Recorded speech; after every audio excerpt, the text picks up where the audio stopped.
Welcome to Your College Bound Kid, a podcast for parents, college counselors, students, and anyone who wants a weekly deep dive into the world of college admissions. My name is Dave. I'm a parent of a daughter in college, and we live in Chicago, Illinois. I'm Lisa, and I'm a clinical psychologist and college counselor. I have a daughter in college, a daughter in high school, and a son in middle school. After 30 years in Chicago, we recently moved to North Carolina. My name is Mark. I'm a college coach in Atlanta and the parent of two daughters. Karis, a graduate of Davidson College, and she is the founder of the Spanish tutoring company, SpanishHelpToday.com. And Joy has a bachelor's degree from the University of Georgia and a master's degree from North Carolina State University. She works in private practice in Raleigh as a mental health therapist. And I'm so blessed to be able to work alongside both my beautiful daughters at School Match for You, a college counseling firm that I founded in 2010. This week in the news, chasing athletic scholarship dreams can be a costly mistake. A great article by Erin Wood in Kiplinger's Personal Finance. Our speak bite question from a listener will come to you from Mark later on in this episode. Our interview is with Lee Coffin, the VP of Enrollment of Dartmouth University, on Understanding Dartmouth, Part 2 of 3. And our college spotlight will be Dartmouth University featuring Lee Coffin. Dave, my man. Listen, friends, this is how dedicated Dave is. He has been having internet issues at his house. So he literally just got off the graveyard shift and he's like recording from the computer at the hospital. That's right. We were supposed to do this on Labor Day, and funny me, silly me, not realizing that Labor Day can be rather live in Chicago. So our podcast got interrupted by about 4 or 5 gunshot wounds and a couple stabbings. Yeah, I know. The life then. And I realized, like, you have to deal with people who die, and then do you have to be the one that breaks it down to them that their kid didn't make it? Because I know someone never made it that week that got shot. Yes, but does somebody else get that job? Well, nearly as traumatic as you breaking down to kids that they didn't get into their dream school of their choice, but yeah, that's true. That's true. We both deal with psychic traumas in our own way. Whatever happened to the British Virgin Islands, man? Like, or your place in North Carolina that you used to love to go to, man, and the mountains by Asheville. I know. You know, my wife has sort of gotten used to me being home now, so I've got to get her to give me back my travel wings. Yeah, friends, what you don't realize is Dave made the mistake of sending too many amazing pictures of the British Virgin Islands. and it was like, why are you doing that? And I'm here in Chicago. Get your butt back here, man. Get a job here. He was trying to make the case for the second home for retirement, but I guess it didn't go over well. Yeah, no, we're still making that case. You know, I learned something when I was with you, man. I mean, I know I love your real estate. I respect you so much for doing it, man. But if I had one more phone call that you got from someone whose toilet didn't work because some kid put a toy in there, I was going to scream. That's right. I saw the other side of real estate when I was with you for those 4 days. Yeah. Got to get all these calls from people who put a toy in the toilet, and now their toilet doesn't work, and they want you to send a plumber out. That's right. Not a passive investment strategy. Surprise, surprise. Awesome. Well, let's transition. So the admissions tip for today is you don't really need to have more than 2 people read your essay. Here's what happens when more than 2 people read your essay. I'll give an example. So Anitra makes a mean salmon. So does her brother, Philip, who's a professional cook. And so does Joy, our daughter. They all have completely different recipes. I think they're all amazing. But everyone else kind of nitpicks on everybody else's salmon. And that's what happens when you get too many cooks in the kitchen. I don't care who you are. No one's going to have the same viewpoint. It'd be like 3 people going to an art museum trying to critique a painting. They're all going to have a different view. And so there's a reason why that saying, got into our parlance, too many cooks in the kitchen. And that's what happens when you have too many eyes on the essay. So everybody's got to figure out who those people are and do what's best for them. For some people, maybe it's a student and a mom. Maybe for someone else, it's a student and a writing teacher. I know when I'm working with someone, I love for it to be myself and their high school college counselor, especially if they have a college counselor that comes from the world of college admissions. Now, I'm not counting the grammatical review. That's something completely different because an English teacher is going to read totally different than a content expert's going to read. So that can be a third read. But too many cooks in the kitchen is a recipe for driving you, the student, absolutely crazy, contorting yourself into a pretzel. And anybody else, your high school counselor, your independent counselor, you'll do that same thing to them as well, because everybody's going to have a different opinion and you're going to end up completely conflicted. Does that make sense, Dave? It really does. All right. And for our admissions vernacular today, it is fitting because Dave and I are going to be talking sports and athletics coming up here in a second. For our article, it is the term UAA, and that is an athletic conference that a lot of people do not know, and they should know. It stands for the University Athletic Association. So the Ivy League is kind of a classic term it's just part of our parlance, but people don't know the UAA, which is arguably the equivalent of the Ivy League in Division III. So the Ivy League is an athletic conference founded as a football conference in the mid-40s. And in Division III, you have quite a few of these high-powered academic conferences. One we have frequently talked about is the NESCAC conference, but you could make a case that the UAA is as powerful academically or more powerful than the NESCAC or any other Division III. So, Dave, any guess what 8 schools are in the UAA? Well, it ain't Stanford because they just have to figure out what they're going to do without the Pac-12. Well, yeah, they joined the ACC this week. I want to say is UAA sounds very familiar. It's not like not Rutgers. It's not Division III. Division III. Rutgers is in the Big Ten. Oh, you know what? I bet you it's Williams and Swarthmore and Amherst. Is that the conference? That's the NESCAC. All right, so that's the other super high-powered Division III. A lot of them. You've got Pomona out there in Southern California. Yeah. They are in the Southern California Intercollegiate Athletic Conference. And you have the Centennial Conference that has schools like Swarthmore, Haverford, and Johns Hopkins. Or is this more like Middlebury and... No, Middlebury is that's NESCAC. Those are small colleges with the exception of Tufts, all that are under 3,000. They're all those schools are like Vermont and New Hampshire, Massachusetts, and New York. My last guess, University of Chicago. That's correct. Okay. I was you were gonna lose your. Dave did his residency at the University of Chicago.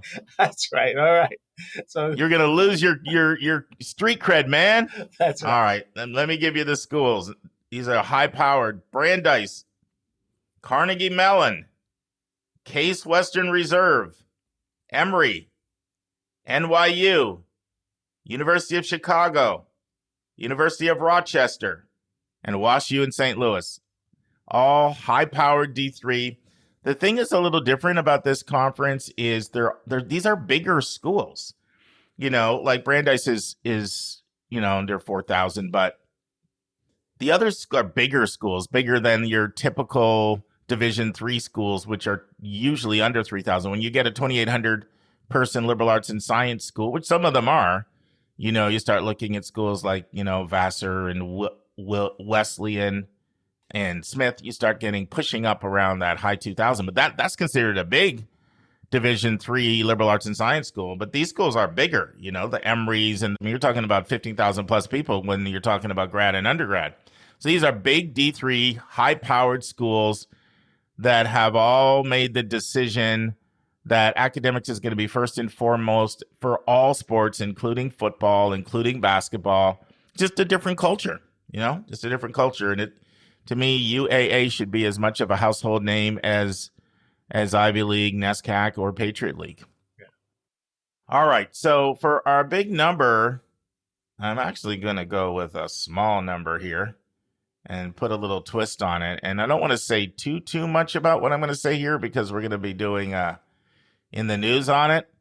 But this week, our phone blew up with an article that says basically, why is Duke enroll so few low-income students? And it was an article that's in the New York Times. I don't know how many people send it to us, but we love it when you send it to us because that's an indication that there's buzz out there about it, and you guys would like us to do a deeper dive on it. Well, Dave and I are not doing that today. We got another interesting article. So the first interesting thing about this article is that it takes a look at the percentage of Pell Grant recipients, really for the private schools in the country. And then it also looks at their total undergrads and then their endowment per student.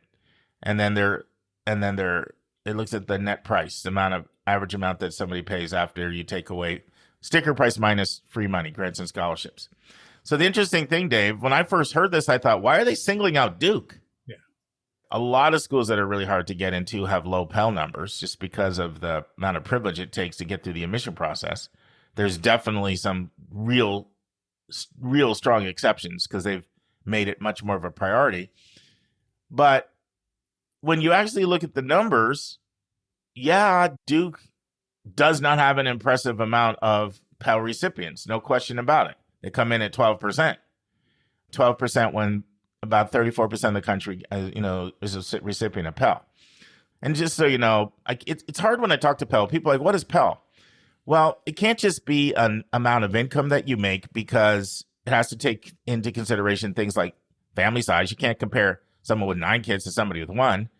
And you also have to take into consideration how many kids are in college. So it's formula driven. But the easiest way to think about it is if you were to take the median income and assets for the country, if you're at 90% or less than that, you're typically Pell eligible. Now, the new FAFSA that's coming out is more generous with Pell.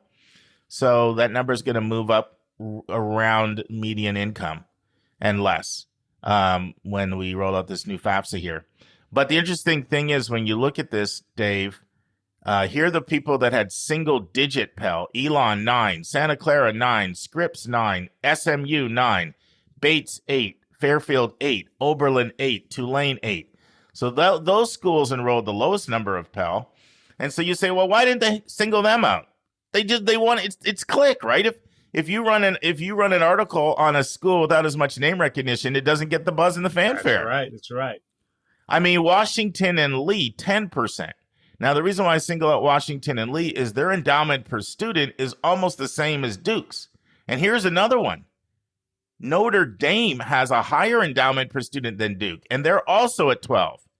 So it's interesting how they chose to, it's a little kind of a hit. I'm wondering if the author applied to Duke and didn't get in, and it's a hit piece. I think it's a North Carolina grad, personally. Yeah. They're doing a little Tar Heel hate. I could throw some others in here. Wake Forest at 10, Kenyon at 10, Lafayette at 10. These schools are not doing a good job at having students that are average income to lower. And you can excuse it a lot more when the endowment per student is really low because it's hard to give super large aid awards, when you don't have that much resources. I'm not completely excusing it away. I mean, Bates has long been a champion for progressive causes. They're at 8%, the lowest in here. Oberlin, same thing. But I do agree when you are really, really well resourced. I mean, when you have crazy money. I mean, look, Caltech's endowment per student is almost $4.6 million, Dave, per student. Wow. Duke's is $1.8 million. Yeah. Guess what? Caltech has 10% Pell. Duke has 12. Right. So it was a hit piece on Duke, really. But the bottom line is all of these schools need to do a better job at enrolling, a wider swath of the American population and realizing how important socioeconomic diversity is. And by the way, there are some schools that are some super selective, and they're doing much, much, much better than that. Emory pushing 20% here. Colorado College at one time was way down in those numbers. I remember when their numbers were half of what they are, but they have a new president and they've made a real commitment within the admission office. They're up to 19%. They used to be half of that. Stanford's at 20. Hopkins, remember how Hopkins came in, got rid of legacy admissions? Yeah. Hopkins is up to 20%. Their numbers used to be pathetic. Right. Yale's at 21. So how can schools, MIT 21, Columbia 21, how can schools like that be almost more than double? You know, the Caltechs and the Washington and Lees and the Notre Dames and the Dukes. You know, you have who you want to have when you have resources in admissions. I will always cut a lot more slack to the people that are so dependent on tuition revenue. Anyway, any thoughts? I kind of went on a long time on that one. No, I think those are good points. Hopefully, with the new changes, with the overturning of the affirmative action, we're going to get a bump in those numbers as people rethink and reconfigure how to increase diversity and focus more on the socioeconomics. But truly, when you think about the wealth that all these schools have, to essentially say that 90% of your spots are going to go to the top 10% of our population, it truly is an indictment on the whole Well, it's system. not the top 10%. Yeah, you know, if you're going by economics, Yeah. you know, now one thing that's going to happen is, and this is important for people who are really interested in this. I probably undersold. The new FAFSA is a lot more generous on who can qualify for Pell. Yeah. The income numbers go up even beyond median income. And so everybody's statistics of their Pell Grant recipients are going to look great compared to before. And unless you're knowledgeable about the fact that the formula changed, a lot of schools are going to say, look, our Pell numbers went from 16 to 24, you know? And it's almost like the recentering of the SAT. Like it's a little bit of an apples and oranges thing, because effective with this year's class, the standard has changed. Right. And one of the things about the new FAFSA, it's designed to be kinder and gentler to the most under-resourced students. And so you can basically make Pell at a much higher income than you could before. And so that's something for those who are really interested in this, just to keep your eye on it and follow it. By the way, you want me to shout out some schools that have done extremely well? Agnes Scott, 47%. Wow. You know, which is pretty incredible. So you want to go to a place that has not only like racial diversity and geographic diversity, but major socioeconomic diversity. And then, of course, you know, the UCs. I mean, they're really good. A place like UCI, Irvine, 39%. Pretty much all of the UCs do well. And you know what, Dave? I spent so much time talking on this. I'm not even going to do an article on it anymore. We've got so many other good ones. That's right. That's right. You guys get 2 articles today for the price of one. But to me, it's really important. You know, when people think diversity, I really want them to think, and I tell my students this, I want you to think about socioeconomics. I want you to think about geographic. I want you to think about thought diversity. I want you to think about experiential diversity, perspective diversity.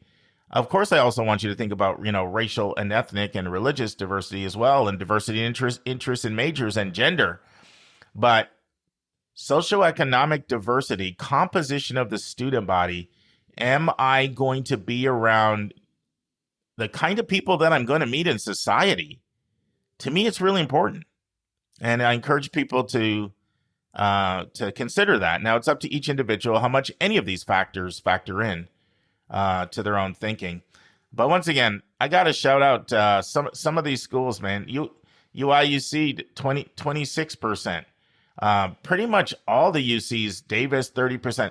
Pretty much all the UCs are kind of up pretty close to a third, you know, anywhere from 25 to 39%. You know, obviously schools like CUNY, you know, you would expect them to be really, really, really high. But it's an interesting question to ask a school, why do you have such a low Pell percentage compared to your competitors? especially if you can see that they have the resources. I wouldn't necessarily like to be the admission officer handling that question. Time to kind of squirm on that one. But you know what? When you do it respectfully, you don't like necessarily call people out in an aggressive way. Admission officers respect questions like that. So anyway, all right, Dave, you got a great article to get to. Let's take it away, my friend. And now it's time for Hot Topics in the News.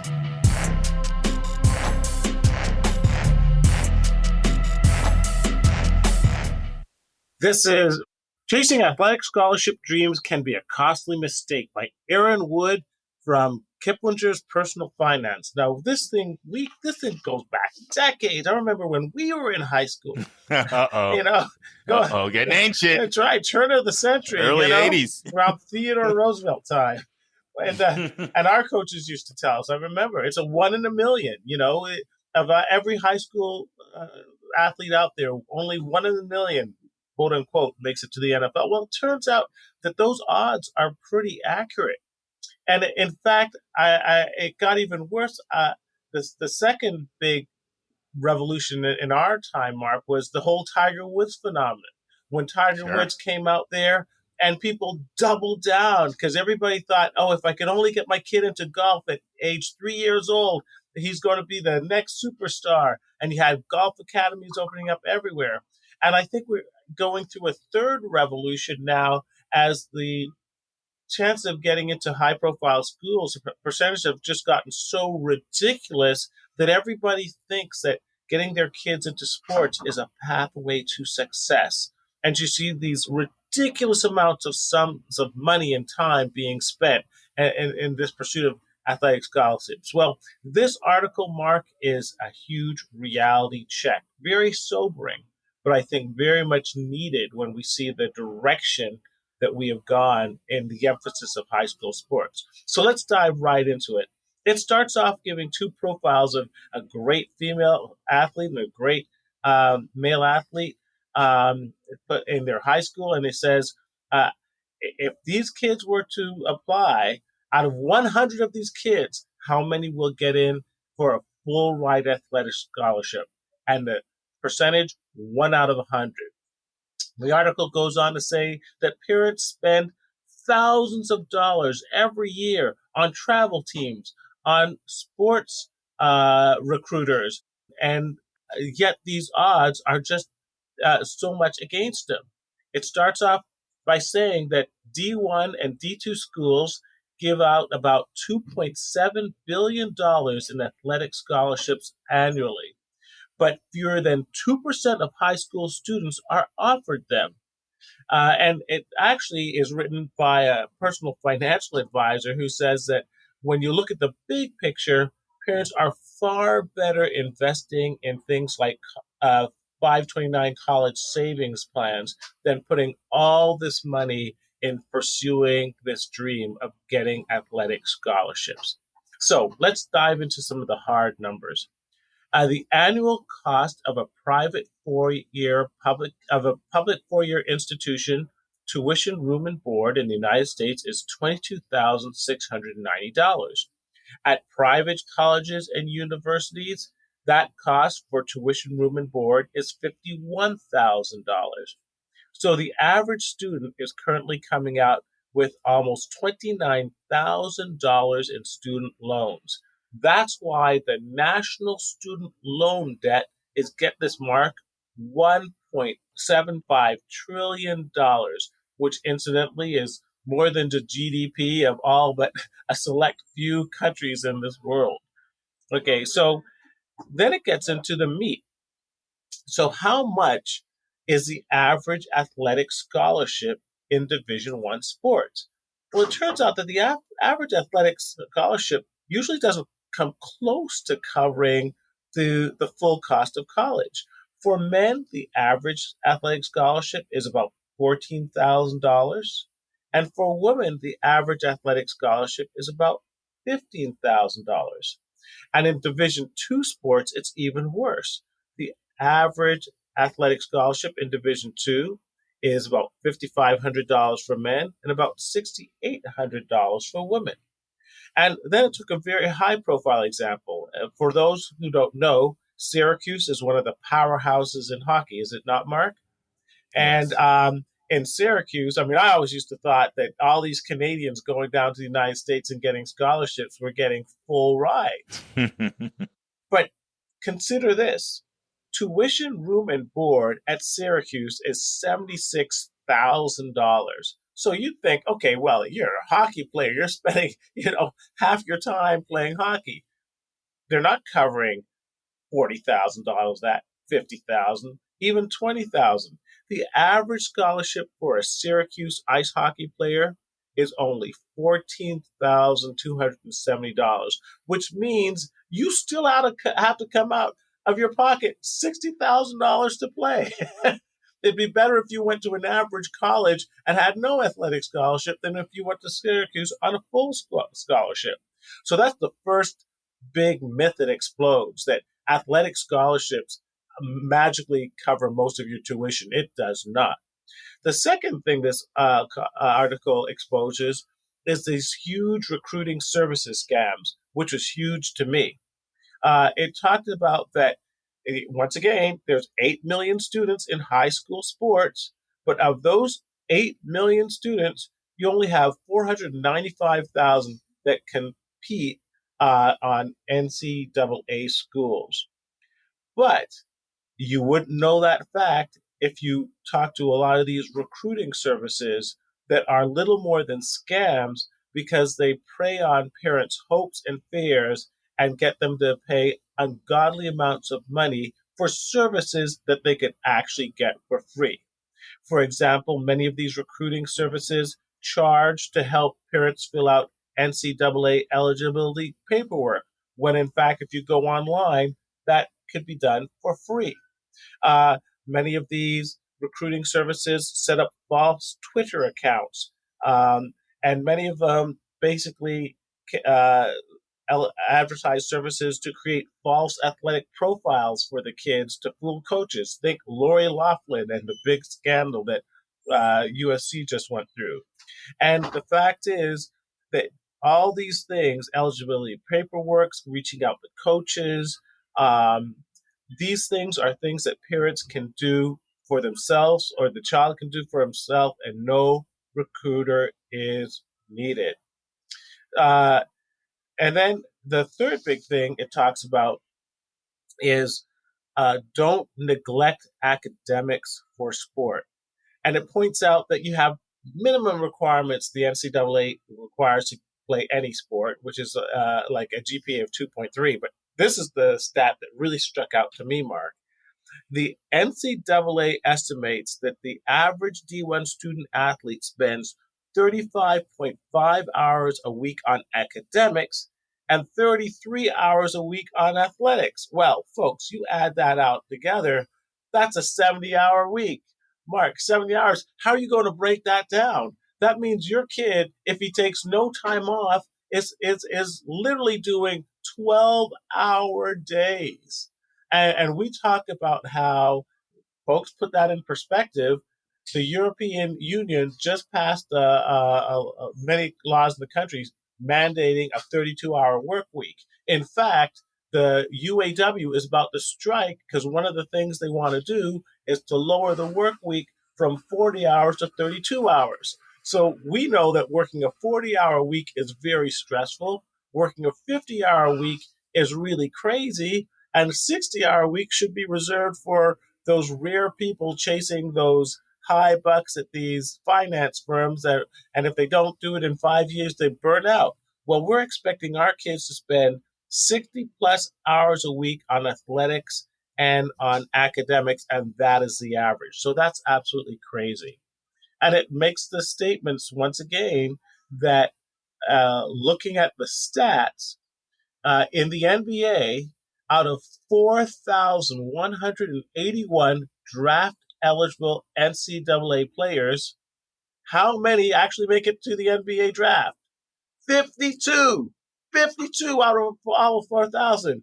And if you look at the women's, they're no better. Out of 3,669 draft eligible NCAA women's players, only 31 make it into the draft. And the NFL is even worse. Out of 16,000 draft eligible players, only 254 are drafted. And here's the big killer. Far fewer of those numbers, only a tiny minority of those drafted will go on to have a lucrative, fairly long term professional career. The vast majority of those draftees will not make it on the teams the very next year. So it ends up saying if you are going to have athletic scholarships, be realistic about what it's really going to give you and look at the expected family contribution and your out of profit costs. And remember that a larger scholarship at an expensive private school may not be as cost effective as a smaller scholarship at a less expensive public school because the private school may cost that much more. Great example is that Syracuse that we just pointed out. I mean, you're getting a $14,000 scholarship, you still have a $60,000 tab. That's just absolutely ridiculous. You also have to realize that despite whatever the scholarship you get, is the school a good fit? Does it have the field of study your child wants to pursue? Is the culture something that's suitable for the student? Is it in the geographic location? Because the fact is, if there's no love for the school, it's not worth the scholarship, regardless of how much the scholarship is. And that's probably the number one reason why kids transfer, because they make the choice of the school for the wrong reasons and it's not the right fit. And then last point they make is that remember that even if your child has an academic athletic scholarship, you could also pursue academic scholarships to supplement those athletic scholarships. So there's a lot of meat in this article, Mark. I'm going to throw it out to you. But the point is, the reality of athletic scholarships, it's not what you might think they are all set out to be. So I'm a great description, by the way, Dave. I'm of two minds of this article. I'll sort of give both sides, and I'll really draw a lot of sort of my own experience. So our regular listeners know my daughter Joy was really high-level athlete from age 8 to 17. She played on very high-level teams. She started out skipping 2 years. You skip 2 years in school. She right from third grade, they skipped her to a fourth grade team to a fifth grade team. So she played 2 years up for most of her formative years and then 1 year up. And she ended up being the starting shooting guard on the team. In seventh grade, that was ranked in the top 10 in the country, number 2 in Georgia. 7 of the players on that team went on to play Division I sports. And so it's the kind of team that she was on. You really don't, no parent really on that team would say that it was worth doing all this unless you were going to get a scholarship. That would be the mindset. Just because from 7th grade on, it was all year and it was national travel. I mean, they'd hop a plane to go to Chicago, Dave. And, if just the player goes, that's $1,000 for that trip. Forget it if parents go as well. And that's just one tournament. So, you can look back on that. She ended up being very similar to what you said the article said at the end. Like 5 schools were interested in her and made offers, and she didn't like any of them. And so she chose to not pursue it in college because she had a certain kind of college experience in mind, and the schools that offered her didn't offer what she wanted. But, oftentimes I've looked back and I've been like, should we have done a different path? I mean, she was a 3-sport athlete who was really good in all these other sports, and she gave them all up just to do basketball. But here's the other side of it.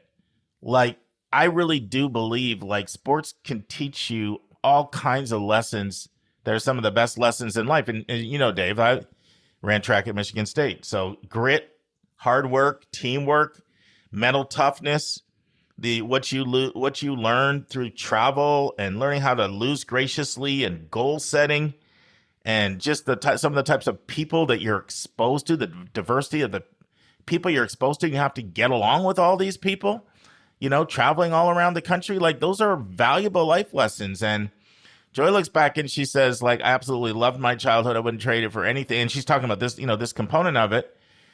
And I look at sort of how she has developed her character in all of these areas. And I think all these things help me too, dedicated to sports. So I really do believe in the incredible value and power of sports. So that's one side of it.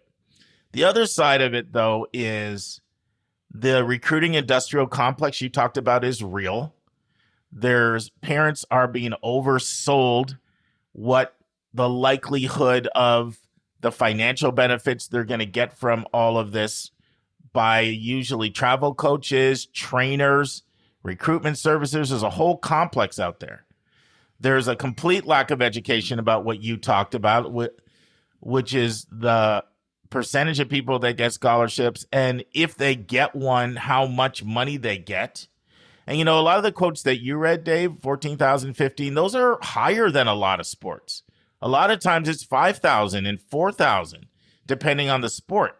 I mean, a lot of people don't know this, but, and here we'll throw out an admissions vernacular for you today, head count sports. So the head count sports are the sports that guarantee you Division I full rides, and there's only 6 of them.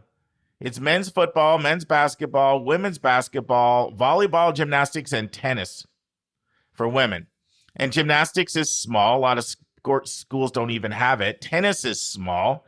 That's not a lot of players. So very, very, very few head count sports. And that's often the perception. My kid's going to get a full ride. So the part where I really agree with the article is the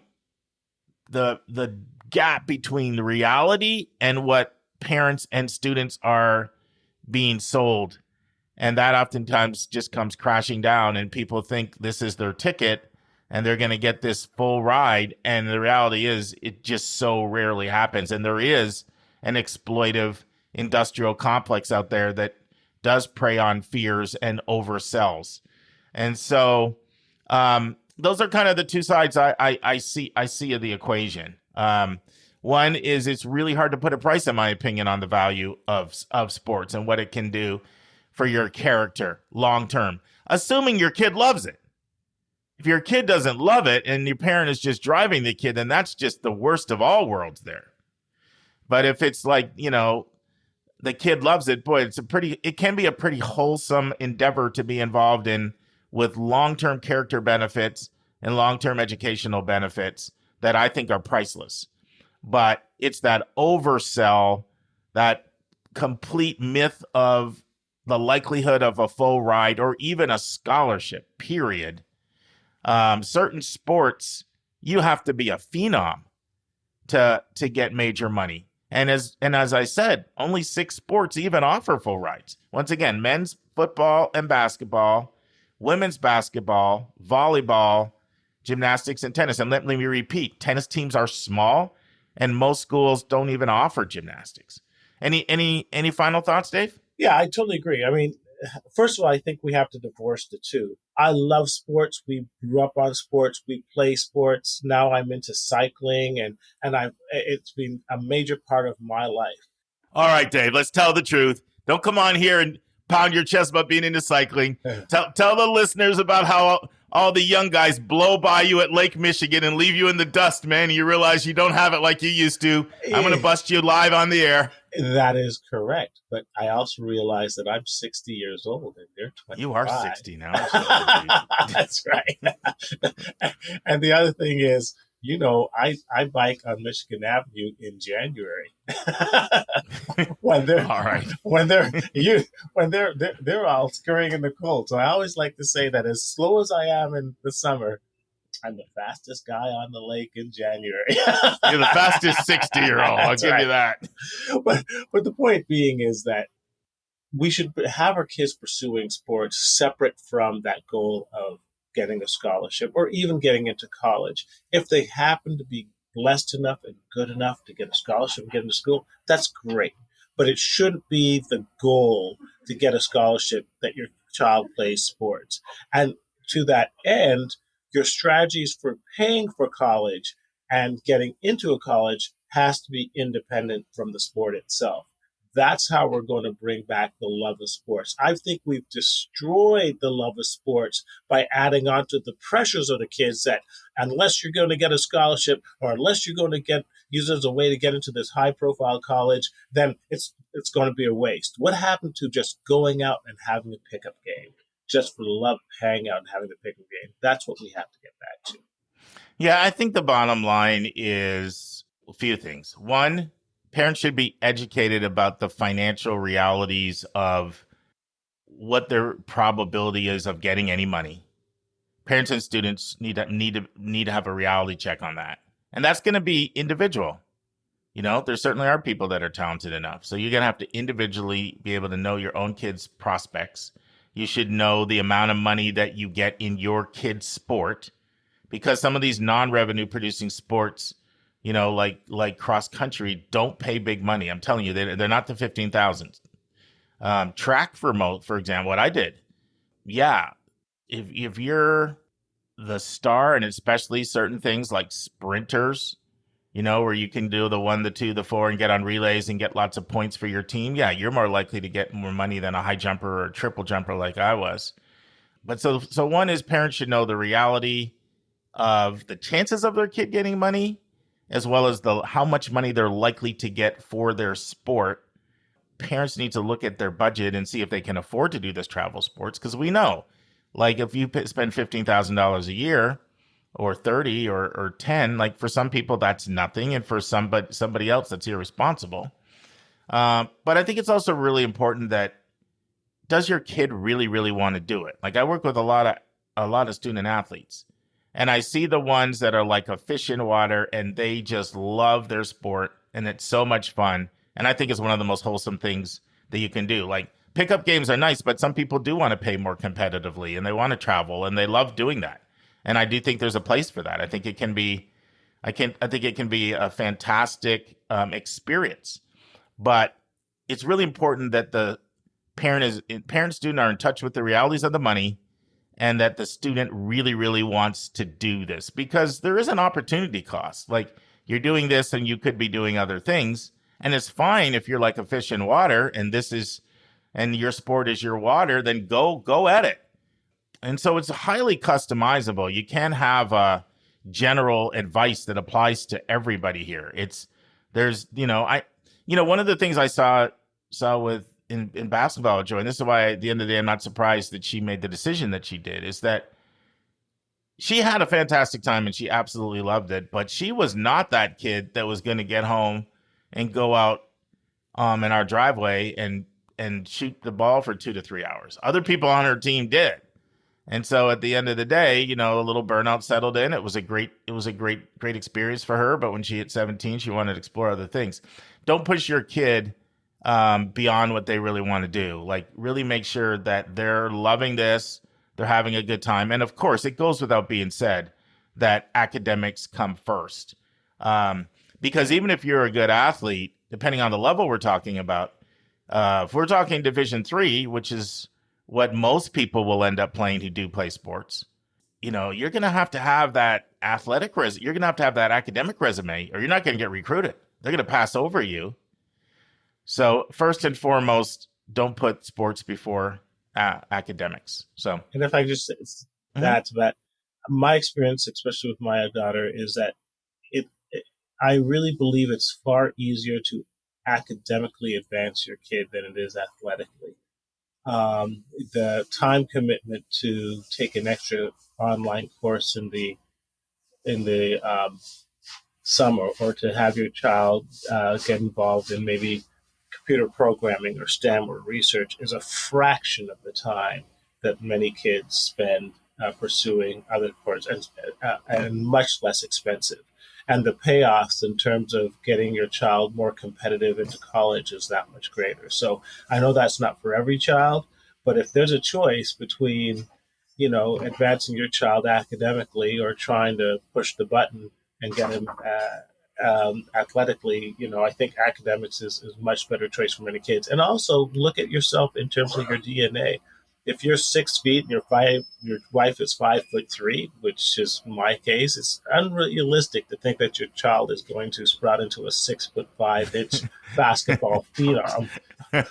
I'm just laughing because a lot of our listeners don't know this, but like, I worked with Dave and his daughter Lauren from the time they were in the 7th grade, and I remember Dave calling me once because he was trying to go down this volleyball path Oh, with Lauren yes. for a while.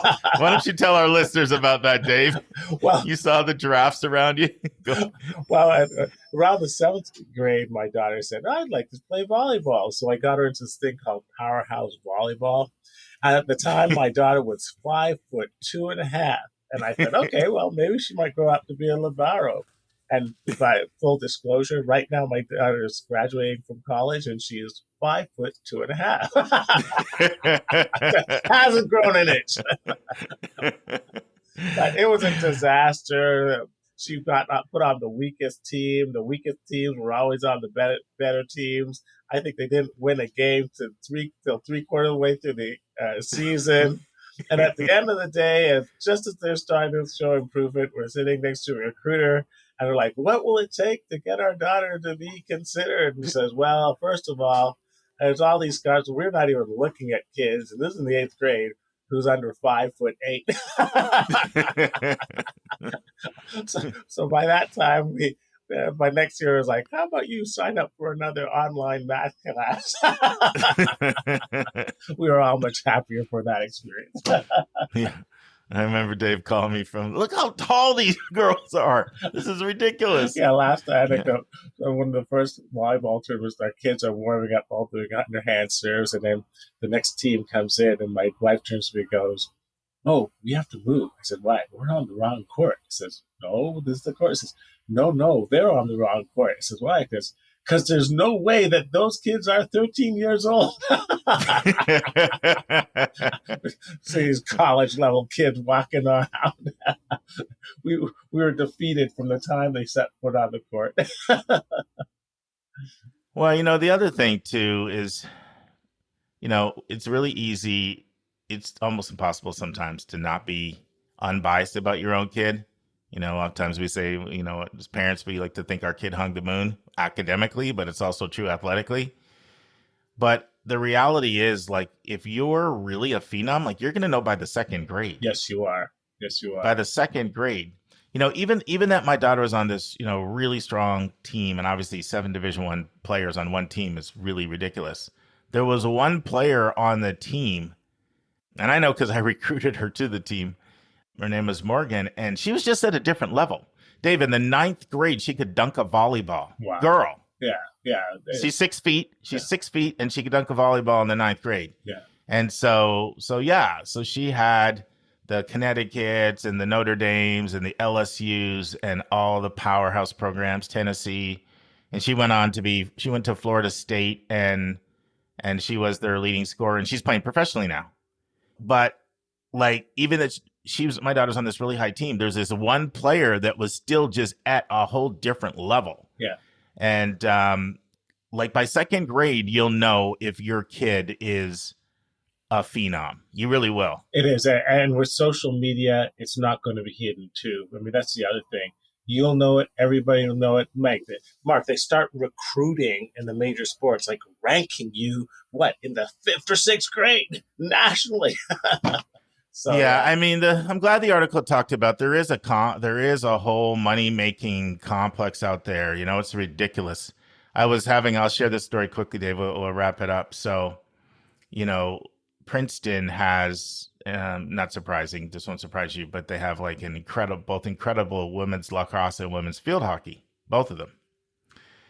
And I was talking to somebody who's in the athletic recruiting business, but they're more into helping kids, they're helping kids, explaining these kinds of things. And she was talking to a family that had just signed up for Princeton's summer camp. And I can't remember if it was field hockey or lacrosse. Yeah.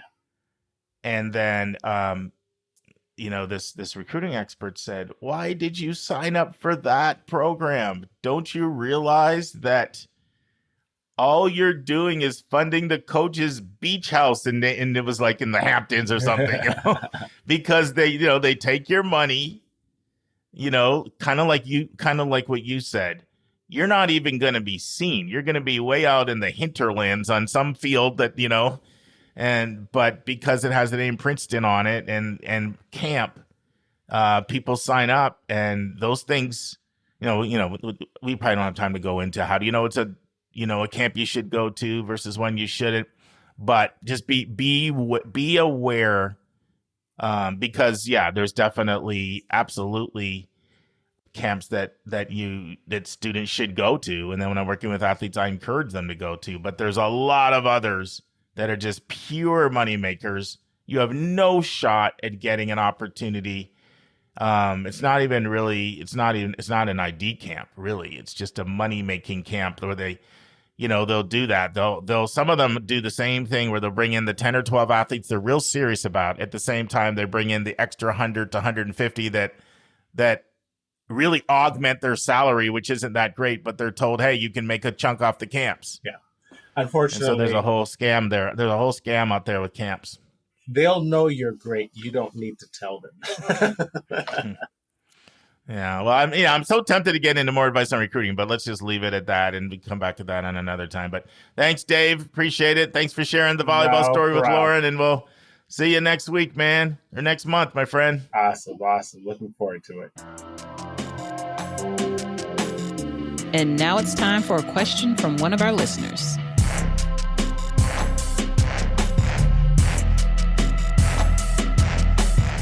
So, Lisa, this question excited me from Ashley Ginger from your state.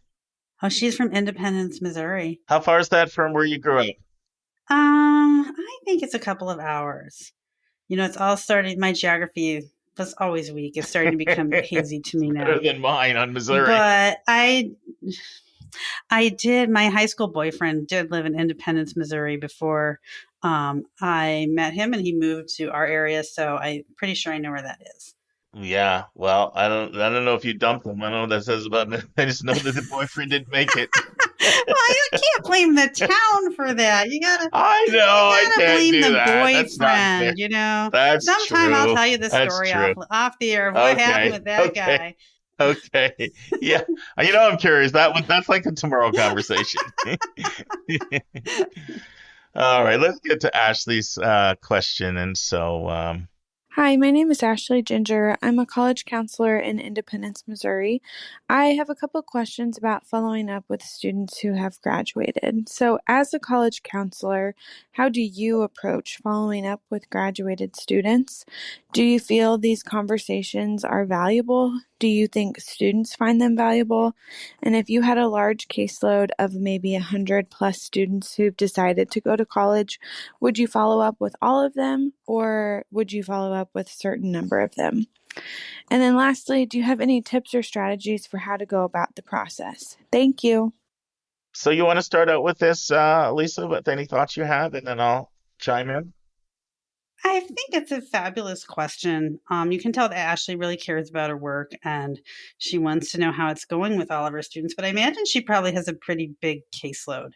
And, I feel like you have to make a really conscious effort to try to follow up with students, because some people will just naturally keep in touch, but a lot of people will just go off into their next phase of life, and they're not thinking about their dear old college counselor back at home. So I do think it probably is a good idea to try to maybe follow up with all of them. And my thought is maybe to try to send some surveys or some emails, on a mass basis, trying to send them out and see how many responses that you can get back.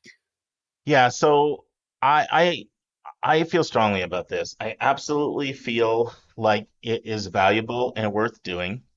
It's valuable and worth doing for both the student and the counselor.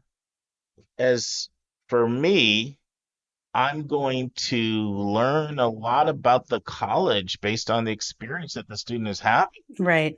And certainly the student feels cared for. And so they like that. And so it's a complete win-win. I get this challenge because I know, like at KIP, I had a caseload of like 65, and so it was a lot. And I work with a lot of students now, not at KIP as well. What I have found works really well is to do this at Christmas. That's a good idea. Yeah, I like to do it at Christmas, and I used to say I'm going to do it at Thanksgiving, but the problem is college kids don't get long Thanksgivings at all. Then they got to go back and take their finals. Yeah, and this was actually a place where I started out trying to do that because there's one difference between boarding school and college. Like boarding school, you get a pretty big Christmas break because there's a lot of international students that are flying all the way over out of the country, and it's a go home time. Where in college, it's like usually that Wednesday, Thursday, Friday, and that's kind of it. So I started out trying to do that, but that didn't work. So what I do now is I like to do the Christmas break because I literally have like 3.5 weeks to four, sometimes even over 30 days, sometimes even 5 weeks. I know what I like to do is just reach out by text or email, and I use Calendly for all my bookings, and so they need to be a little proactive and click a time if they want to meet with me. But I absolutely, absolutely, absolutely, absolutely think it's worth it. I try to do it every year. I have to admit, I don't get to everybody, but that's partly because I do sort of put it on people also to get back to me. Like, I'm not going to chase.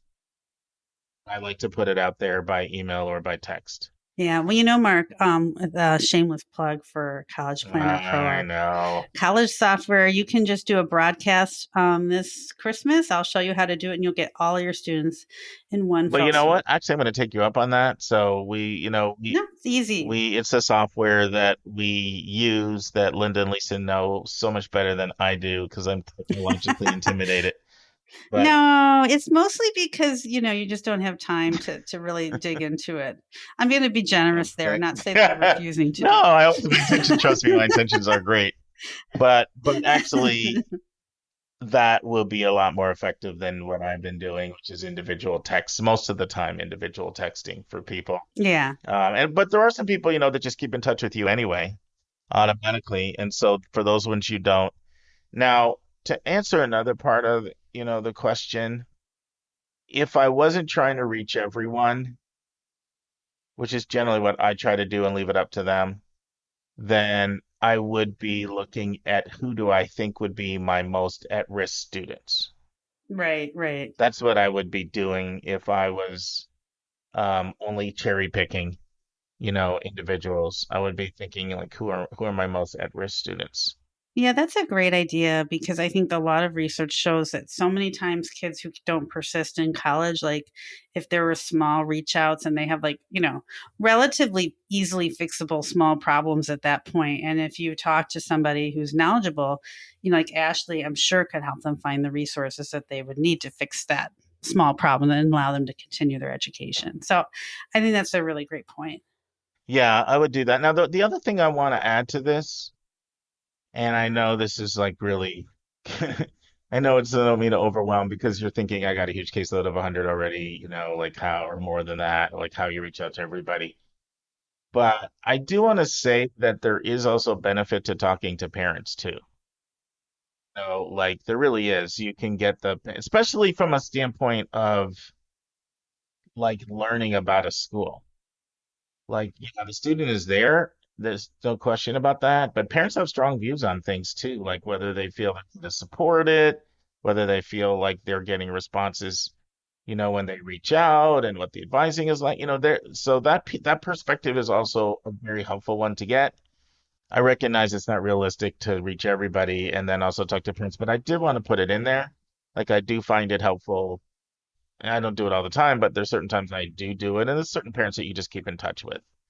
And a lot of times, honestly, that's the parent being proactive and reaching out. I got a really, really nice email from a mom I worked with 2 years ago in South Florida. I felt really bad because I think I've talked to her one time since her daughter's like starting her sophomore year now. And I've had like one and it wasn't even a conversation. It was like just a text exchange. But I got an awesome email from the mom this week, and um, just because this student, she really kind of bounced around a lot, not only in terms of what colleges she was interested in, but even what she wanted to study. So she ended up at Ohio State, which was kind of a last second choice. And she also ended up in engineering, which was not what she was looking at doing really when we were. but she's like there and she's just thriving and just loving That's the school. fantastic. And yeah. There's a lot in the story because this is one that started out like had to have warm weather, had to have warm weather. You know what I mean? And Hmm. not that And she ended up Columbus. in Ohio. There you go. Yeah. Not that Columbus is Buffalo, New York, or Rochester, New York, or something. It's not, but it's still not. It's not Miami where they're coming from. Hmm. Hmm. And so I personally am really appreciative of the parents that keep in touch with me too. Hmm. And I'm a big texter. Absolutely. Lisa knows this. I'm a big texter. So, but I find that to be a very valuable prism to learn about the schools as well from the students and from the so to answer Ashley's question, absolutely, totally worth doing it. I personally like to do it at that first semester break. And that's partly because of how long that break is. Because I find students a lot of times they're so tired they need sometimes almost a week to sleep, Oh, yeah. and so that whole Thanksgiving thing I used to do just was not cutting it. Um, and then if you can do everybody, it's worth doing everybody. I do rely on a little bit of proactiveness, like even with what Lisa's talking about, I'm still going to send it out there, and those who want to do it will schedule time. Most people kind of do, but sometimes they just get busy, like they get Do you busy. ever because scheduling a meeting, that's a pretty big Hmm. ask, but you could probably get some decent information from, asking them to answer some questions or filling out a Google survey form or things like that. Have you ever tried anything like that? No, it's probably my style, I'm like really personable. And so like I like to connect with them. That feels cold to me. Extroverts. I mean, it just feels kind of When will they cold. Like learn? you've been away at this whole other place. Fill out a Well, Google I know. form. Like Well, I want to talk no, to you. no, but that's not what Uh-huh. I'm saying. I'm saying like you could offer them, that you would love to talk to them, but if they don't have time, if they just could provide you with this information, that would be, a great second choice. Yeah, and I'm not saying it wouldn't. I haven't done it. I'm just saying, I'm like I would be talking about theory here. I personally also just love talking to them like I do. Like you know, 15 minutes. I have a 15-minute block that people can select, and there's always certain students that you just connect it with more, or they were more personable. That conversation is probably going to be more than that. But I can't remember having one of these conversations that didn't go well. Right, right. I mean, I mean, they enjoy it, and you come away and learn something. I mean, you'll always learn something. Like you might learn that something that seems sort of mundane, like you might learn that, boy, the bathrooms are not clean here. It's just like little things, but you learn something. You just really, really learn things. And I don't know, I'm a huge, huge, huge, huge believer in this. Now, I will say this, like I have not reached out to every one of my kids every year. I have not done that. It's always my intention, but I just need to be using more broadcast emails and not doing it one-on-one, not one-on-one texting everybody and saying, Yeah, because that takes a long time and then it's just hard. But, and I think there is no substitute for personal conversations. What I think, though, you might be getting a selection bias is that you're only hearing from the people who feel great about it and it's going well. And yeah, I'd love to spend 15 minutes talking about how awesome this is rather than the depressed person who's maybe, feeling like, oh, maybe I made this decision and Mark was so great and he helped me and I'm disappointing him. They might do better with like a little written note to start out with, I think. And so I think you might get more complete data that way, but that's just the maybe, the researcher maybe. from way back and me coming out. I mean, I do find that sometimes the people that are not happy want to talk a lot as well, either because it's not working for them and they're hoping you can give them advice, or sometimes people even want to start having a tea conversation, not sure if we picked the right college. But I mean, obviously it doesn't happen that often, but it does happen. So it is possible that I'm getting a selection bias, but I think from my experience, and I saw this more at Kip than I did with School Match for You, the person that doesn't respond is sometimes the person who's not doing well. Right, And right. therefore, like maybe there's a little bit of shame in, like Um, this was a big problem at KIP because we had a whole division that was staffed with 4 people that, they're called persistence counselors. And it was just their job to follow up with everybody. I wasn't on that team, but we had a whole team that did that. And one of the things that they used to do, and I used to actually push back on them aggressively about not doing this, but one of the things that they used to do was collect transcripts. Well, that's not necessarily something that everybody wants to share, and it's not the warmest thing to, hey, I've talked about sending your transcript. So that's the kind of thing, if people were ashamed of how their grades were, that I saw them, sort of recoil. Yeah. No, and I think it's just people are different, but I do think that especially it seems like with this generation of kids coming forward, like talking to a grown up, that is like pretty much the hardest thing you could ask them to do in some cases. And like that's why like some of these like, like texting or, asking the sending them an email, asking them to fill out a questionnaire to kind of get the process started. I think that brings them back a little bit because I don't think, I just think myself that expecting all of my former students to schedule a 15-minute conversation with me, I'm probably not going to see everybody or get the whole story on everybody that way.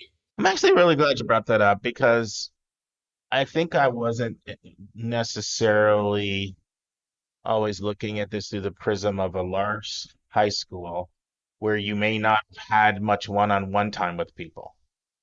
Like I'm looking at it with students I work with now, and they talk to me all the time. So it's nothing for them to talk to me for 15 minutes. But if I put myself in a context of a big public school where a lot of people never came to see me, a lot of what I did was maybe I had a class or something like that, or maybe maybe I didn't even have a class. Then yeah, you're not going to get the same level of responsiveness with people that we are working with that we live in the one-on-one realm talking to them all the time.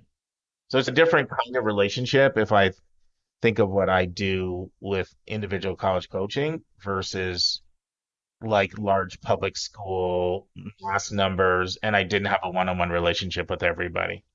And so that does change things. And I think in those cases, you're not going to get as high a response rate to people like because you're asking something to somebody they've never even done before, ever with you, and now you're asking them to talk to you. Right. And so I really wasn't looking at it through that. Even like when I was a kid, like 65 is not a lot. That's No, the they most got to students know I you ever a lot. ever Yeah. had. Ever. Like a lot of years I had 30 kids there, 30 or 35 kids or 40. So that was still a very different thing than a big public school, situation. So I do think that's an important point you're bringing Well, and up. I learned this from talking to people like another shameless plug for Jenny Griffin and my interview with her about the College of Worcester and their services. You can plug her all you want because I was impressed with Jenny Griffin and the College of Worcester. You know that. Is that the research shows that the way kids, like they have a problem coming and asking for help or just going and initiating a conversation. And so you have to take away the barriers. It's like that's where like it seems like a lot of student services are now focused in restructuring at schools. So they're taking away barriers. So, at Apex at College of Worcester, a kid walks in to register and they can get a job, they can get therapy, they can get tutoring, they can get executive. It's all like, seamless and, that's all going to get done before they even know what happened. And that because that's kids just have a hard time going and talking to people and asking for help or just talking to people. I'm going to give you an example to prove your point so well. So I love those. no, this is very, very specific. So there's a family, probably know what I'm talking about, I think, but I worked with 2 sets of triplets last year. And one family in particular, they sent a lot of people, refer a lot. So I'm like, what can I do for thank you to this family? And then I said, why don't I take the whole family out to a restaurant? Everybody likes to eat. So we went out to a restaurant last Friday, and one of the students is at College of Worcester, and that of the trip, like it seems like anytime I work with triplets and twins, they never end up at the same school. It's Of always the course, way right. that it is. Yeah, all those triplets all went to different schools. My last 12 sets of twins all went to different schools. So the students are all at different schools, but it was just cool. One of them has broken all these track records, smashing them. It was pretty cool. But anyway, so I'm talking with the family about College Worcester, and this is like the Dr. Jenny Griffin interview had just gone live, and so I was going on and on about isn't Apex an amazing program? And this is a very active family. Like this student's an RA, he's really involved, and and the mom was like, I can't get my son to go, and so I was like, even when you have an amazing program like that, Yeah, and you no. have a student leader like this, and he's not going. I'm telling you, this just, I'm stunned because when, we were growing up, there was no help. There was no help at the University of Chicago or my high school. There's no one to help me. I just had to kind of muddle through. And then I see like my kids and the kids I work with, and they're getting all kinds of help. All they have to do is say, help me, please. And like help will come, and they don't want to do it. So I'm like, well, then why are we giving all this help if no one's taking it, And I know there are a lot of kids that are taking it, but it's just so interesting to me that like, because most kid problems could be solved if they went and talked to some helpful grown up, then started the process, then things would happen and that kid's problem would be solved. But so often it doesn't happen. Uh-huh. Yeah, no, I think points well taken. Well, hopefully this was helpful, Ashley. Thank you. Please send us more questions if they're going to be this good. Now, does Ashley get a book? Does she Of win course, a book? Ashley gets a book. Ashley absolutely gets a book. She gets Elliot Felix's book, How to Get the Most Out of College. 127 Ways to Make Connections, Make It Work for You, and Make a Difference. And, we're starting to get, well, we still have some left, but these books are flying out. I see that the box is getting lower over here. Well, this would be great when Ashley follows up with her students. Yes. She can share with him them pearls of wisdom that she has learned from the genius Elliot Felix in his book. Yes, most definitely. Most definitely. So thank you so much, listeners. Keep sending in those questions to, I was going to say the old thing, SpeakPipe. What is it? SpeakPipe.com, YCBK. I think that's right. Now both of us can't say it. SpeakPipe.com / YCBK. /YCBK. And speak your question in. And if you're super shy, like some people tell me they are, you can have somebody read your question, or you can always use an anonymous name or pseudonym. We're not going to know anyway, if you're not comfortable. No. Awesome. All right. Well, thank you. And now this week's interview with a special guest.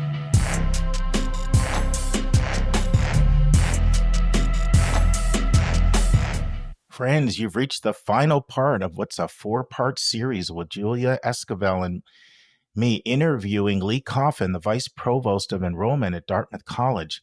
And in this final part, I asked Lee how he plans on handling the use of ChatGPT by students. I also asked Lee how he plans on handling it when he senses a student is using ChatGPT. I asked Lee, now that you are up to 30% more applicants in the last 3 years, what changes have you made to recruiting and events and file reading or to predicting yield? And you're going to want to listen to Lee's answer as he really breaks some new news here. And I asked Lee if they've made any changes on their predictive modeling method to calculating yield. Listen and enjoy. Well, I'm going to switch gears to ChatGPT. And you can't get away from that, right? All these topics that you get bombarded with daily questions on. I'm looking for a book of matches to light my hair on fire. Well, we're staying away from affirmative action, so we're not hitting every single hot topic, but we'll do ChatGPT. So I'm curious what you're hearing from your peers at other schools in terms of this year's applications are coming out. I've heard everything from people saying ChatGPT is like a calculator. I've said that. Yep. Somebody, I think I've heard you say that actually. Sounds familiar. It was you I was quoting. Yeah, there you go. And some people go to an English teacher for help, and there's an aspect of leveling the playing field for resource under-resourced, and it's not all negative. Then I've heard of other schools saying they're going to have a question. Did you use ChatGPT? And it's going to be like an ethical barometer and have that in their application. And so what are you sort of hearing out there that schools are going to do, or how they're going to handle ChatGPT? And I say that understanding this is really in its infancy. It's probably a much better question to ask in 3 years. But what's kind of the range of what you're hearing discussed as you talk to different people, Lee? The range is what you've just mapped it out, and my joke about lighting my hair on fire is partly what I'm witnessing, where I think it's a topic that kind of shot out of a kind of canon, and like it's everywhere all of a sudden. And one of the where did things it come from? where did it come from? And I have been saying to people, it's hard to know how we're going to respond until we're in it. Like, if it is a verbal equivalent of a calculator, if this is a tool, that could be too simplistic. But my provost is a computer scientist, and I said, Dave, is this a fair way to think about it? He goes, it is. He said, it's a tool to help someone create a narrative. You still have to know the inputs, and I've caught myself wondering about the writing that a student submits and how I use it. And as an admission officer, am I typically evaluating the quality of writing or the content of the storytelling? And the answer is the latter. Now that's because of where I work. It would be rare to find an essay submitted that made me go, man, where's my red pen? This is full of mistakes. They exist, but those are usually not connected to competitive files to begin with. But most students at Dartmouth and at Tufts before it are submitting writing that is strong, if not wonderful. And I'm rarely saying well written ... as I do my notes. What I am pulling from it is, what did Julia share with me as she answered the question we asked? And I don't yet know, to be really honest, the degree to which ChatGPT erases that question as a legitimate one. I'm hoping I can still read an essay and glean from it the insights that help me create a holistic narrative of the applicant. I heard you on your previous episode imagining plugging some information into ChatGPT, getting a draft out of it, and then you have to manage the draft and make it your own. That made sense to me. If I back up and say, what advice would I give applicants? I would say, write the essay yourself. It resists the ability to have your computer write the essay for you. But I also don't want to be a Luddite and ignore the march of the digital world, forward. And, I think we're going to have to adapt. But I can also imagine in the coming year or two, reading files, and that spidey sense we all have starts to kick in when I say, is this someone's work? And how will you handle that when that happens? I don't know yet. I think my instinct is I'm going to respond positively to the students that seem to have written it themselves. That there's an authentic 17, 18-year-old voice coming through that submission. Just like, I joke all the time about, when moms and dads write the majority of an essay, a 47-year-old doesn't sound like a 17-year-old. And when you do our job and you read the volume we read, you start to know it when you see it. Like, you can catch yourself saying, like, wait a minute, like, this does not resonate with other parts of the file. The teachers aren't talking about this writing capacity. The short essays on the supplement sound really different.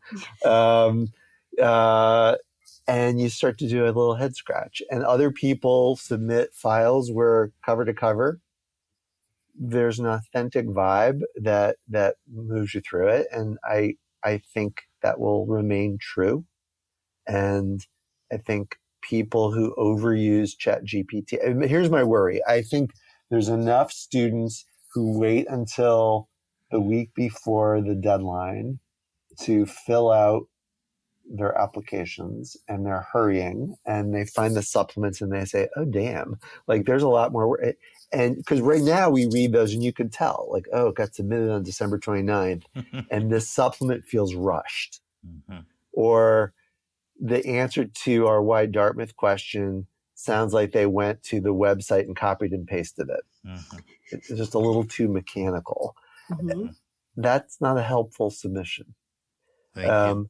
So I don't know. I mean, if I've been reading ChatGPT, and I'm sure I have not dialed into it just yet. So I'm a little bit of I'm an old guy with a novice perspective on this one, where I am not alarmed. I think people are worrying about something prematurely that may or may not be something we should be. I think we should be thinking about testing and the role of testing. I think while I can't comment on matters before the Supreme Court, I think when that decision comes out, we should be talking about that and how we move forward with the principle of diversity in a legal landscape that removes race as one factor among many. I mean, that to me feels urgent. ChatGPT right now, I'm feeling like it may be much ado about nothing.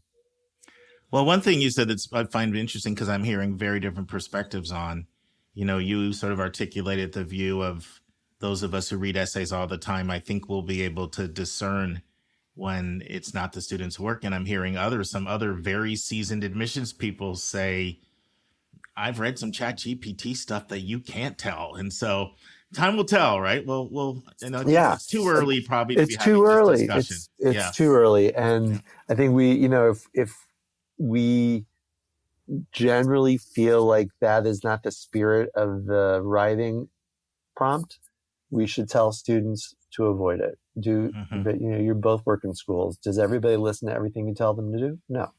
So, I think guidance to write your essays with your own energy remains my guidance. And if, as I move through this next cycle, I start to notice, I'll give you a different example of this. We noticed a lot of students using essay guidance from certain websites, and their essays were reading very similarly. And it was almost like a Mad Libs, if parents remember that, where it was like, blah, blah, blank, blah, blah, blah, blank, blah, blah, blah, blank, blank. Yes. And like when we ran, an example I would share about AI, when we ran kind of the algorithm through our pool and said, here's the pattern, thousands of people fell into that trap. And, we looked at them with a much more skeptical eye and said, like, this isn't their own work. Right. I also think, too, if you think about, not that I know every selective school and their supplements, but if let's say you would use a ChatGPT for the YX college, that won't come out, even if it's correct and reads well, that won't be compelling, right? It will just be probably a very stock answer, which is already probably going to keep you out if you don't have a particularly compelling answer. But then when you think about the rest of the supplements, they're awfully personal, and it's a student's response to something where they require some creativity and introspection. And I find that might be a little more difficult for AI to get at in the right way. Whereas, maybe a school that admits more than 60% of its students, and it says, why do you want to major in what you want to major in? 150 words. Why are you applying 150 words? That stock answer might be fine, Might be fine, right? It depends on the question. And the word we're dancing around is nuance. There's nuance in the way someone writes. There's nuance in the way someone reads and evaluates. And that human element of college admission, whichever side of the desk you're on, has been, and I think will continue to be, really important. And it's especially true in the part of the admission world where I sit. When you're really selective, we read carefully. We have to. Sure. Because the yeses and the nos are separated on very fine lines. Yes. Let's take a break to learn about Mark's recommended resource for the week.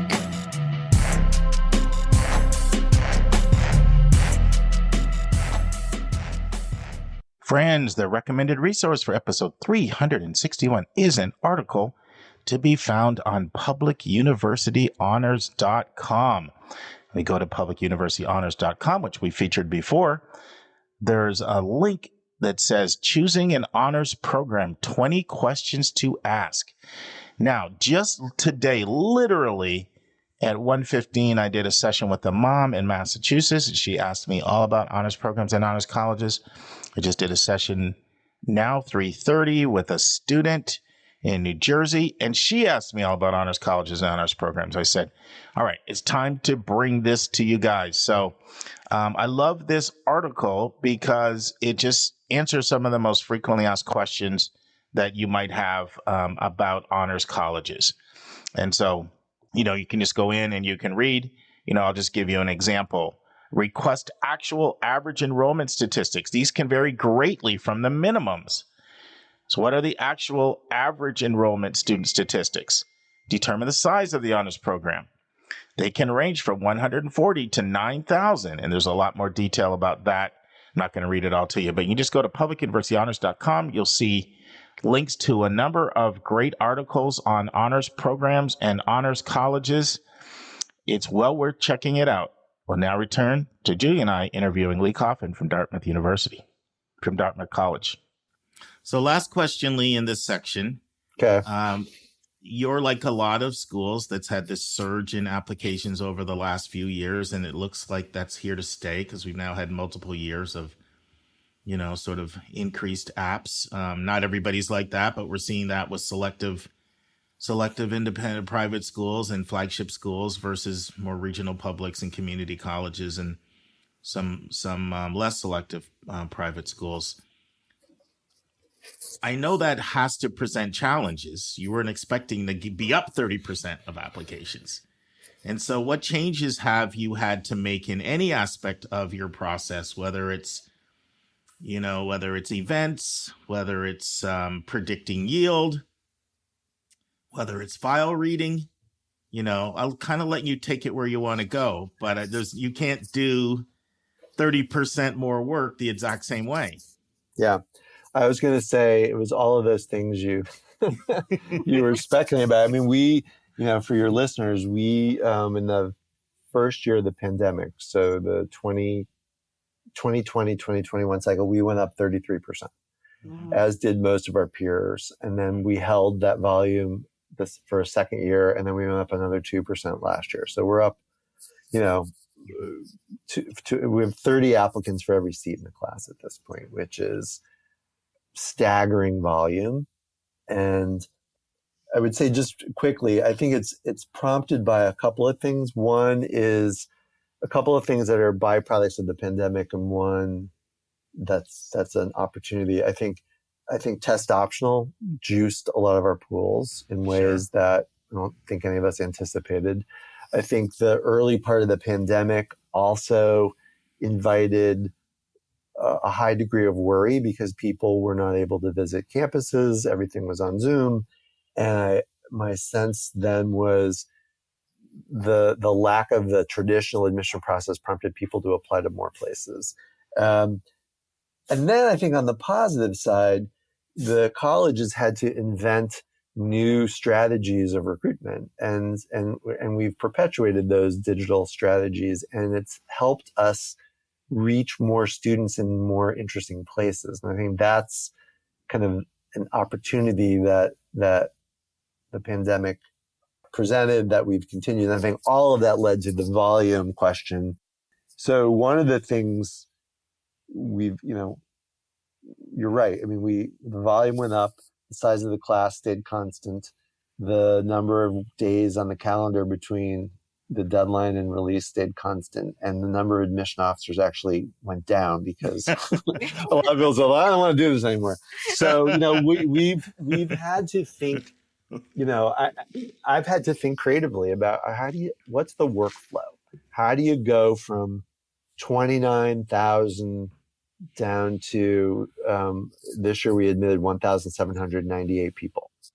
So the journey from those two poles, it requires us to think about like the days when you could read every file all the way through 3 times, and then sit in committee for a month and talk about them all one by one. That, I miss those days. I mean, that was my early career. When I was at Conn College, I remember a pool of 3,000 applicants for a class of 450. That seemed like a lot way back then. And you could do what I'm describing because it was doable. So, year by year, we've everybody doesn't get a second read anymore. Or, after you do the preliminary round of academic assessment, the bottom is fast tracked in a way that Yale described. We're saying look, we've taken a look at this. These are not competitive. Let's put them here. And because what I've tried to do is say to my colleagues, I need to preserve your capacity to read and reflect on the students who are making their way towards an offer of admission. And that narrowing group, it's like if you can imagine a funnel where, every round it shrinks and we read and we reread and we debate and then we shape. But we have to be eliminating as we move through, because if we carry everybody all the way through, we can't finish. And that's not something I said 20 years ago. I mean, this is where I can answer this question from a more of a historical perspective. That's a more recent volume-driven proposition where, colleges have had to be pragmatic in the way we read files. And the thing I say, and it makes my senior colleagues kind of put their head on the table because they say you're asking us to do 2 different things. I say we have to be efficient and we have to stay true to our narrative evaluative format. I need you to read them. I need you to write your notes. I need you to be thoughtful about meeting the person and capturing that person's story in the file to dehydrate the application in a way that can be rehydrated when we're selecting the class 2 months from now. That's hard. But I'm stubborn. And I think, we have to keep doing it that way. And that goal required some trade-offs on the front end where, the story inside higher ed that you were debating recently about using some type of artificial intelligence. I mean, we're doing academic reviews in an automated system now, not without an admission officer looking at it, but there's a preliminary logic tree coded into our database now that pulls all the different data, or we add it where we can glean it from transcripts and profiles and secondary school. The Julias of the world will say, well, Milton doesn't rank. If we did, Mark would be number 3. I was like, okay, you just told me Mark is number 3 in your class. So, when we can find those little nuggets, we plug them into this into our database, and it gives us a projection of kind of an academic assessment that has helped me move some files forward and say, start with this group. Let's hold on this group. And let's let a senior person look at this third group and determine if there's anybody there that needs to advance or if this is the end of the story for them. Because, 50 people from this high school and this is the 50th GPA. It's, Yep. Anything on the predictive analytics side? Because there's so much growth of that industry. Yeah. And, you know what I mean? And yeah. You're trying to get the right number of heads in beds, and in regular, it's tricky. Yeah. If I had an answer to that, I could retire and patent it. Every year I have quipped, my fate as a dean swings on the decision-making of 18-year-olds in April. And, that's true for every basketball and football coach out here too, trying to recruit. Yeah. So, you can read a file and use history to project the likelihood of enrollment. But if I had $1 for every sure thing that turns us down, and $1 for everyone I said, I love her, there's no way she'll ever enroll, and they're in the class. Things happen. So calculating yield is much, much trickier, especially when you're moving into communities where no one's ever applied before. Sure. And so you have less data to say this profile from that place, the odds of enrollment are X. So I think what you see happening from the school side is waitlist activity in May as a way of closing gaps in a yield strategy that might have been framed in a more conservative way. Or you have places like Dartmouth that had a yield increase this year. And so I have a slightly bigger class than we thought. Not unmanageably so, but, more people said yes. And it's harder, as the data gets fuzzier, as the storytelling becomes less institutionally specific. The question of fit gets harder to put your finger on. And that's where, I've also stubbornly kept the supplement in place. We still do alumni interviews. We have a peer recommendation, which you mentioned earlier, that's optional, but often submitted. Those pieces help us say, can I see Mark at Dartmouth College? Like Mark and Julia have the exact same academic profile. They're both competitive. Mark is leaning into this a bit more than Julia. And let's say hi to Mark because we can see a rationale to both invite you to join this class and why you might do so. Like, what we do is what you hope to do. Friends, this concludes the final part of Julie and I interviewing Lee Coffin on what's been a 4-part series on tough questions about college admissions. But if you've enjoyed this series, guess what? Lee's back. The next 3 weeks, Lee will be breaking down Dartmouth College for us in a college spotlight. We hope you join us next week. And now it's time for our college spotlight of the week.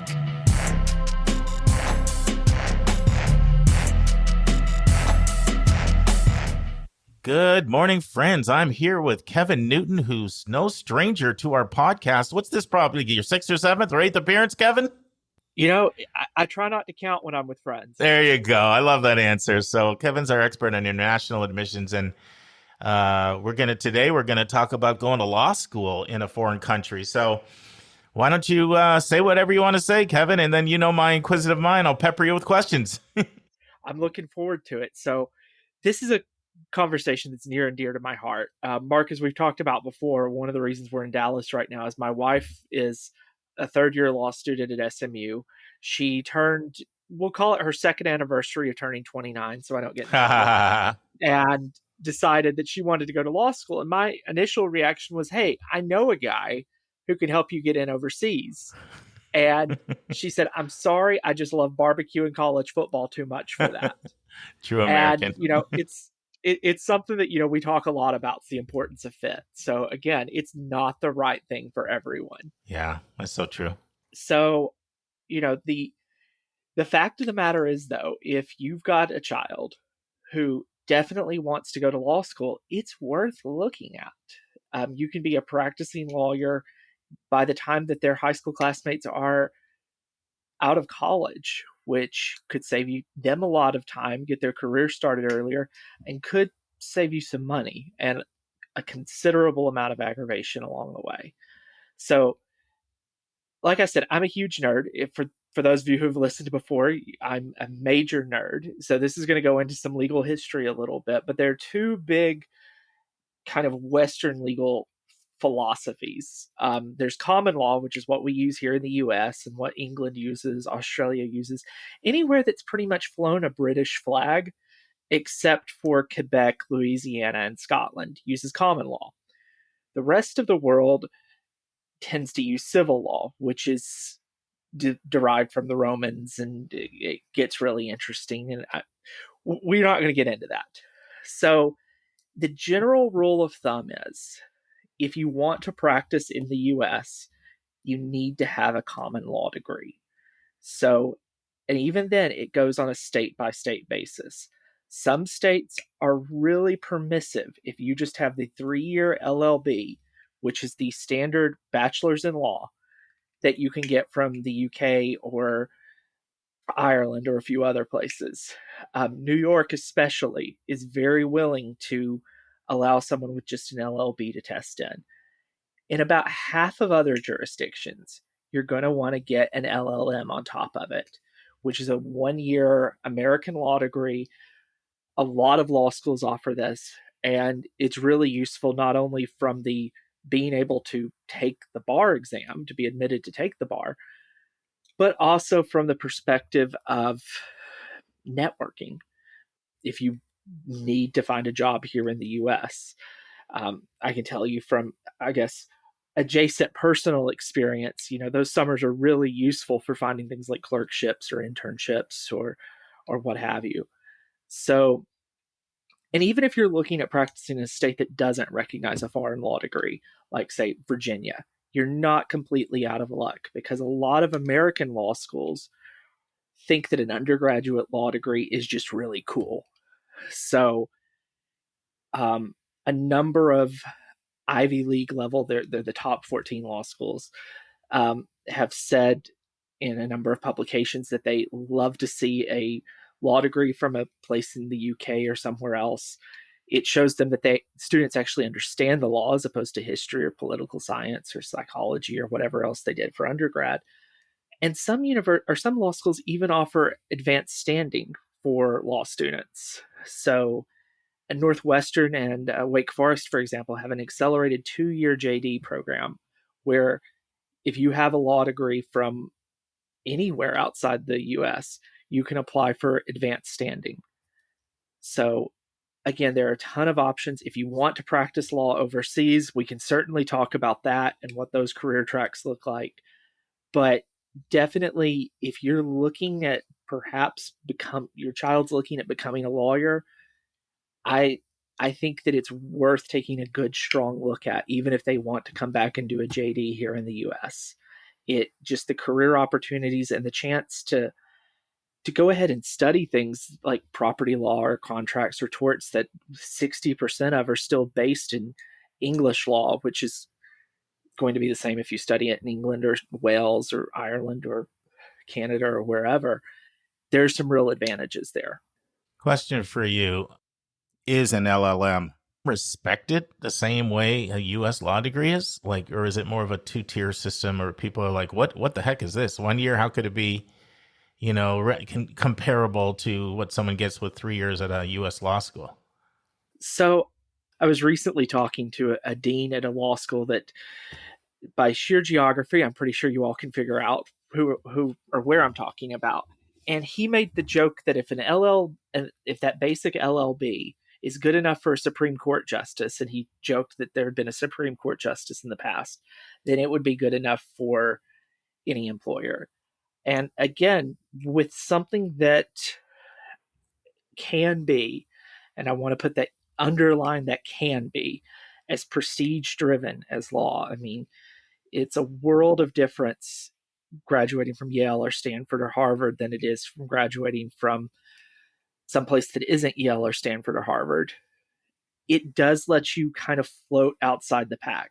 Obviously, a law degree from Oxford or Cambridge is going to stand out, but it does give you a little bit of separation, and also you've got that expertise somewhere else. So even, my wife's studying to be a family lawyer, which, needless to say, the dishes are getting done and the dogs are getting walked and all of my chores are getting done because she's wanting to focus on divorce law. And that's just a self-preservation mechanism at this point. But even with family law, she's having to think about the international aspects of, what if a parent's a dual citizen? What if the kid has dual citizenship? And what about international child custody? Things like that.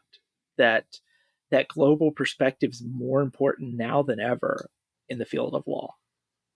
The bachelor's of law degree, how does that work exactly? You dive right into law school content, courses right away? Is there any exposure like the U.S. has? You'd get an undergrad to fields like social sciences and humanities, natural sciences, and visual arts and all that? Or is it not really, any of that? You're just diving right into law content?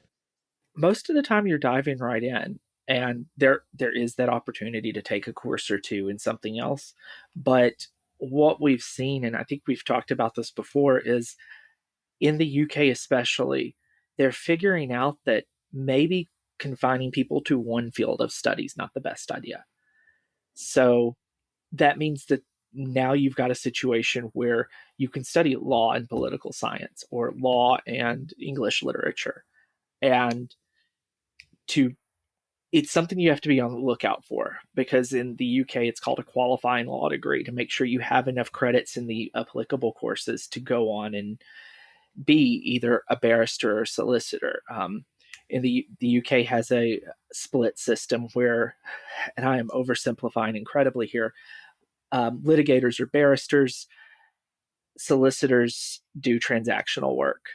So, and now solicitors can start doing some litigation. In it's a complete oversimplification, but just for the framework of this, it's what we'll go with. And there are different requirements for each. But if you're looking to come back to the US, then it becomes, well, did you take contracts? Did you take torts? Did you take criminal law? What basic courses did you take? And then beyond that, it's very much like here in the US in a law school, where after that first year or year and a half, you're wide open to take any number of things. Is one of the attractions the person that's like really into law, and they know that at 16, 17, 18, and the idea that they can be, diving right in, similar to sort of like BSMD programs on the medical school side, where you've got that person who's known since 15 they wanted to be a doctor. Let's dive in and let's get to it, and is that part of the appeal?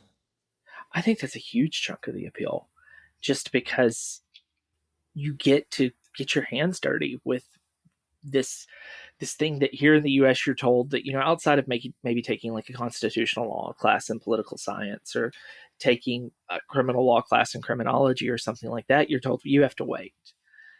And you can jump right in. And the crazy thing is that the accessibility of it. I mean, here in the US, and again, I only know this because my wife went through it. So, there are a lot more people who know a lot more about American law school admissions than I do. But, I got to be the cheerleader.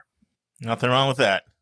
And knowing how much it's driven by numbers, much it's driven by your GPA or your LSAT score. And, there are definitely exceptions to that. There are definitely other factors. But oddly and somewhat paradoxically, overseas, some of these top law schools and law programs don't have those numbers because it's not as exclusive. If you want to study law, you've got to still be pretty sharp. You need to have 4s on your AP exams for a lot of the top schools, 5s obviously for Oxford or Cambridge. But if you're a B+ kid who's getting 3s on your APs, then there are places that will accept you, that have a good reputation, and you can then decide, do you want to come back to the US? Do you want to stay overseas? So I think that especially, there are trade-offs. You're still going to have to take the LSAT for a lot of places. But it's a way that if that you're not an A+ student, you want to stand out, it's a good way of going about it. Especially if, like you said, that you want to study law, and you can't be bothered with learning, about state and local politics, or Freud versus insert your favorite psychologist here. If you just know that you're really passionate about that, it's a great route. So how would the timing of the LSAT work in this system? I mean, you're not taking the LSAT as a 17-year-old. Right. So for the UK, there are some standardized test requirements for some universities. It's called the LNAT, and it's creative. I know. It's essentially an easier version of the LSAT, but not every law school requires it. I think only a dozen or so really look at it out of nearly 100 law schools in the UK.